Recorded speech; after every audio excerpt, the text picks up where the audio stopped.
என்னதான் வந்து புதுசா டைரக்டர் வந்து இண்டஸ்ட்ரியில வந்து வந்தாலுமே கூட புது கண்டென்ட் அப்படிலாம் வந்தாலுமே கூட இந்த ஓஜி மணிரத்னம் அப்படின்றவர் வந்து எப்பவுமே அவருக்கு இவருக்கு இந்த படையப்படையில தான் இவருக்கு வயசே ஆகாதா. ஸோ இவருக்கு வந்து அந்த கிராஃப்ட் மேல வச்சிருந்த அளவுக்கு வயசே ஆகாதா அப்படின்னு சொல்லலாம். ஸோ 2022க்கான தேசிய விருதோட ஒரு அனௌன்ஸ்மெண்ட் வந்து ரிலீஸ் ஆச்சு. அதுல வந்து தமிழ் படத்துல வந்து ஒரு மாதிரி தட்டி தூக்கிட்டாங்க அப்படின்ற மாதிரி சொல்லலாம். ஸோ பொதுவாக வந்து அது தமிழ் இண்டஸ்ட்ரியில தான் நடக்குதுன்னு நினைக்கிறேன். இந்த நேஷனல் அவார்டை பொறுத்தவரைக்கும் எப்படி சொல்லணும்னா, ஒரு படம் வந்து கிட்டத்தட்ட ஒரு 3 அவார்டு 4 அவார்டு 8 அவார்டு கூட ஆக்சுவலா வாங்கியிருக்கு அப்படிங்கும் போது அதெல்லாம் வந்து மற்ற இண்டஸ்ட்ரியில வந்து ஒரு 2 கூட வாங்கியிருக்காங்கன்னு எனக்கு தெரியல. மேபி வாங்கியிருந்தா ஓகே, சந்தோஷம் தான். அதுல வந்து PS1 வந்து ஒரு 3 அவார்டு தட்டி தூக்கிருக்கு அப்படின்ற மாதிரி சொன்னா வெல் டிசர்வ்ட் அப்படின்ற மாதிரி சொன்னா ஒரு பயங்கரமான ஒரு பயங்கர சந்தோஷம் வரும் இல்லையா. இவங்கெல்லாம் வந்து இந்த மாதிரி அவார்டு வாங்கும்போது, இந்த மாதிரி படம் அவார்டு வாங்கும்போது ஒரு பயங்கர சந்தோஷம் வரும். இதெல்லாம் வந்து ஏன்னா PS1 அப்படின்றது ஒரு பக்கா எக்ஸ்பெரிமெண்டலான ஒரு சப்ஜெக்ட் அப்படின்ற மாதிரி சொல்லலாம். ஸோ அதுக்கு வந்து ஆக்சுவலா வந்து ரசிகர்கள் மத்தியிலும் பயங்கரமான ஒரு வரவேற்பு. ஸோ அந்த எக்ஸ்பெரிமெண்டல் கதை கூட கமர்ஷியலா தான் டீப் பண்ணியிருப்பாரு. ஒரு 6 பாடல், அதுவும் ஒரு கமர்ஷியல் பாடல் மாதிரி தான் இருக்கும். அதுவும் கதைக்குள்ள இருக்க மாதிரி இருக்கும். அதுல ரஹ்மானுக்கும் உங்களுக்கு பங்கு உண்டு அப்படின்ற மாதிரி சொல்லலாம்.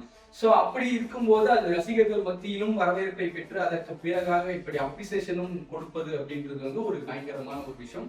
ஸோ கேட்டகரி வைஸ் பார்த்தா ஃபர்ஸ்ட் வந்து இந்த பெஸ்ட் ஃபிலிம் அப்படின்னு சொல்லிட்டு ஒரு ஆரம்பிக்கிறாங்க. ஆக்சுவலாக ஒரு போன வீடியோவே சொல்லியிருப்பேன், ஒரு பெஸ்ட் ஃபிலிம் அப்படின்றது வந்து எங்க வந்து அடங்குது அப்படின்னு பார்த்தீங்கன்னா, எல்லா கிராஃப்ட்டுமே வந்து கரெக்டா அந்த படத்துக்கு சேர்த்து அது ஒரு எக்ஸ்பீரியன்ஸ் கொடுக்கணும் நமக்கு. ஸோ அது வந்து ஒரு பெஸ்ட் ஃபிலிம் கேட்டகரியில வரும். ஸோ அது வந்து PS1 வெல் டிசர்வ்ட் அப்படின்ற மாதிரி சொல்லலாம். பயங்கரமான ஒரு சந்தோஷம் அப்படின்னு மாதிரி சொல்லலாம் பெஸ்ட் ஃபிலிம் அப்படின்னு சொல்றது. தாத்தா, பழுவூர் அரசை எப்படி அழைத்து வந்தீர்கள்? மூடு பல்லக்கிலா, யானை மீது அம்பாரியில் வைத்து?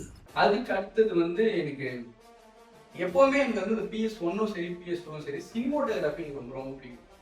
ஸோ எனக்கு பர்சனலா இவர் அவார்டு வாங்கணும், ரவி வர்மன் அவர் அவார்டு வாங்கணும். அவர் ஆக்சுவலாக நிறைய நேஷனல் அவார்டு ஹிந்தி படத்துலலாம் வாங்கியிருக்காரு. ஸோ நம்ம படத்துல இந்த மாதிரி ஒரு முக்கியமான ஒரு படத்துல வந்து நேஷனல் அவார்டு வாங்குறது அப்படிங்கும் போது ஒரு மாதிரி பயங்கரமா இருக்கும். ஏன்னா இன்கேஸ் இந்தியன் 2 கூட மேக்ஸிமம் பிடிக்காம இருந்தா இங்க அதுல வந்து ஷார்ட் டிவிஷன் ஆகும், ஃப்ரேமிங் ஆகும், ஒரு பயங்கரமாகவே இருக்கும் சொல்லலாம். ஸோ அந்த டாபிக் போகணும் அப்படின்ற மாதிரி சொல்லிட்டு, ஸோ இதுல வந்து சினிமோட்டோகிராஃபி வேற லெவல்ல இருக்கும். ஸோ அந்த ஒரு கிராண்ட் ஸ்கேல் காட்டுறது அப்படின்னு இருக்கு இல்லையா, அவங்க பண்ணது எதுவுமே எல்லாமே செட்டு, எதுவுமே சிஜி கிடையாதுன்னு போது அந்த கிராண்ட் ஸ்கேல் பண்ணது, அவங்க போட்ட ஒரு பட்ஜெட், அவங்க அந்த டைம் டியூரேஷன்லேயே 2 பார்ட் ஒரே எடுத்தது அப்படின்லாம் சொல்லிட்டு அது ஒரு அப்ரிசியேஷன் கிடைக்கும் போது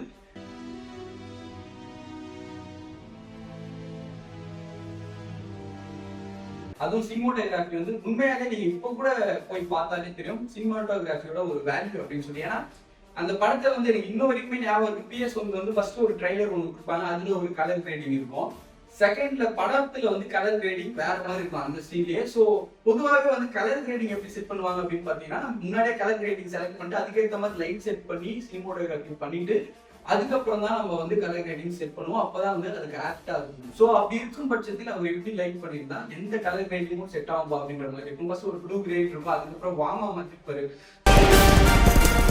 நான் ஆதித்த கரிகாலர் இருந்தேன். ஸோ அதெல்லாம் வேற லெவலில் இருக்கும் அப்படின்ற மாதிரிலாம் சொல்லலாம். ஸோ அது வந்து PS1 ரவிவர்மனுக்கு ஒரு பயங்கரமான ஒரு அப்ரிசியேஷனுக்கு ஒரு நல்ல சந்தோஷம், வாழ்த்துக்கள், வெல் டிசர்வ்ட் அப்படின்ற மாதிரி சொல்லலாம். அதுக்கப்புறம் the last but not least the one and only OG ARR அப்படின்னு சொல்லிட்டு, ARR நீங்க என்னன்னா பாட்டு சொல்லுங்களா, நான் இந்த விதத்துலாம் ARRலாம் அடிச்சிக்கவே முடியாது அப்படின்ற மாதிரிலாம் சொல்லலாம். ஸோ பெஸ்ட் பேக்ரவுண்ட் ஸ்கோர் அப்படின்னு சொல்லியிருக்காங்க. இப்பெல்லாம் நம்ம பேக்ரவுண்ட் ஸ்கோருக்கு தான் வந்து பயங்கரமா போட்டுருந்தோம் இல்லையா, ட்விட்டர்லாம் பயங்கரமான ஒரு ட்ரோல்ஸோ ஒரு மாதிரி கம்பேரிசனும், இந்த என் தலைவர் இப்படி பண்ணிருக்கேன் அந்த தலைவர் பண்ணிருக்கேன் அப்படின்னு சொல்லிட்டு அதே பேக்ரவுண்ட் ஸ்கோருக்காகலாம் அந்த வருஷமே அதே தலைமை படம் கூட வந்துச்சு. ஸோ நான் அவர் வந்து ஒரு மாதிரி ஹீட் பண்றேன் அப்படின்னு சொல்ல. ஸோ நம்ம வந்து ஒரு கம்பேர் பண்றதே ஒரு வேல்யூ இல்லாம கம்பேர் பண்றோம் சொல்லலாம். ARR கிட்ட எப்பவுமே நெருங்க முடியாது. அதாவது தான் MSP இளையராஜா ARRலாம் வந்து அதெல்லாம் வந்து ஒரு ஹிமாலயா அப்படின்ற மாதிரி சொல்லலாம். ஸோ அதை வந்து பார்த்தோ அதை நம்ம ஒரு எப்படி சொல்றது, அதை வந்து நம்ம ஒரு இன்ஸ்பிரேஷனாவோ ஸோ அதை ஒரு கோலா கூட நம்ம எடுத்துக்கலாம் மேபி. ஸோ அவர் கூட வந்து வரணும் அப்படின்றது தான் சாத்தியம் இல்லை. அது வந்து பேக்ரவுண்ட் ஸ்கோர், அதில் வந்து எனக்கு பேக்ரவுண்ட் ஸ்கோராக பிடிச்ச நிறைய விஷயம் இருக்கு அந்த படத்தில். அதில் வந்து இந்த இவருக்கு பேக்ரவுண்ட் ஸ்கோர் ஒன்று இருக்கும், வந்தியத்தேவனுக்கு ஒரு பிஜிஎம் போட்டிருப்பாரு. எனக்கு ரொம்ப ரொம்ப ஃபேவரட்டான ஒரு பிஜிஎம் வந்தியத்தேவனோட பிஜிஎம்.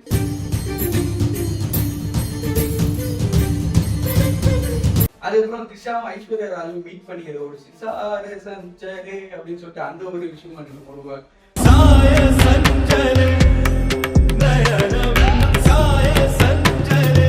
பிடிக்கும். அதுக்கப்புறம் இன்ஃபேக்ட் நீங்க PS2க்கு கொடுக்கலாம், எனக்கு அதுலயும் வந்து அப்படின்னு பண்ணியிருப்பாங்க. ஸோ அது மாதிரி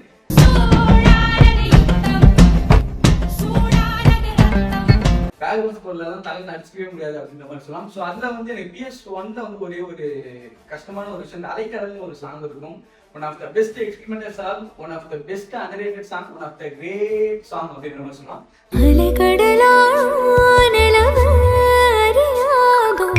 ஸோ அந்த பாடலை வந்து கட் பண்ணது எனக்கு ஒரு மாதிரி கஷ்டமா இருந்துச்சு. ஆனால் வெறித்தனமான பேக்ரவுண்ட் ஸ்கோர். ஸோ PS1க்கு வந்து கிடைச்ச ஒரு இந்த அவார்ட்ஸ் கேட்டகரிஸ் வந்து தமிழ் சினிமாவில் ஒரு 5 அவார்டு வாங்கியிருக்கோம் அப்படின்னும் போது ரொம்ப பெருமையா இருக்கு. நேஷனல் அவார்டில் இந்தியாவில் மொத்தமா பார்த்ததுல தமிழ் சினிமா ஒரு 5 அவார்டு வாங்கியிருக்கு. அதுவும் 5 அவார்டுமே வெல் டிசர்வ்டான ஒரு அவார்டு. சிலது அன்எக்ஸ்பெக்டட் ஒன், ஆனா வெல் டிசர்வ்ட் அப்படின்ற மாதிரி கூட சொல்லலாம்.